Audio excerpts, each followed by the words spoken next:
اور میں تے اے آنا اللہ تہاڈیاں ساڈیاں اولاداں نو اس فتنے تو بچا لے۔ یہ فتنہ بڑا بری طرح پھیل رہا ہے، اپنی اولاداں دی فکر کرو۔ اور تسی اسی تے ہن زندگی دا حصہ گزار چکے ہیں، پتہ نہیں کدوں مر جانا ہے۔ دعا کرو اللہ ایمان تے خاتمہ نصیب فرمائے، عقیدہ ختم نبوت تے خاتمہ نصیب فرمائے۔ فکر کر اپنی اولاداں دا، کتنے تیریاں اولاداں قادیانی نہ بن جان۔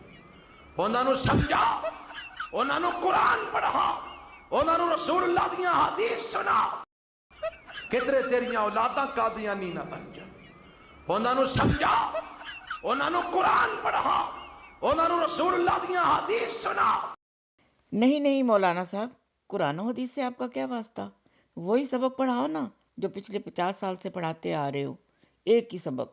قادیانی کافر، قادیانی یہودی ایجنٹ، قادیانی کی جان لینے والا جنتی وغیرہ وغیرہ، پڑھا کر نسلیں تباہ کر دی۔ آپ لوگوں نے قرآن و حدیث پڑھایا ہی کب تھا؟ اب معاملہ ٹو لیٹ ہو گیا۔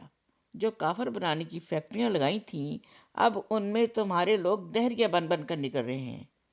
قادیانیوں کا پیچھا چھوڑو، اب اپنے لوگوں کو قادیانیوں سے نہیں دہریے سے بچاؤ۔